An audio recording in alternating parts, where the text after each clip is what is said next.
anak dusun yang jadi pemimpin ibu-ibu sekalian. Oke. Pak, ternyata sudah punya pengalaman profesional yang luar biasa, ya kan? Pak Manu jadi bupati. Nyesel apa tidak? Kan tentu nilai-nilainya, bukan nilai sih sebenarnya. Caranya itu beda antara swasta dan pemerintah. Jadi saya dari awal kerja itu kerja perusahaan asing. Kemudian ditakdirkan oleh Allah masuk ke politik. Ditakdirkan oleh Allah balik ke desa lagi dan memimpin di Muratara saat ini. Memang di swasta sama pemerintah beda.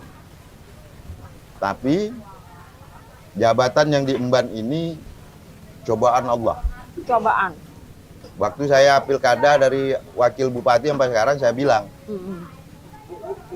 andai saya menang menjadi wakil bupati ataupun bupati itu bukan anugerah, itu cobaan. Karena kan kalau di perusahaan lingkungannya kecil, paling internasional dan orang-orang well educated. Sedangkan kita di pemerintahan, jabatan politis ini semuanya ada di dalam. Tapi kekuatannya cuma satu. Ya hidup kita dimanapun itu adalah takdir Allah.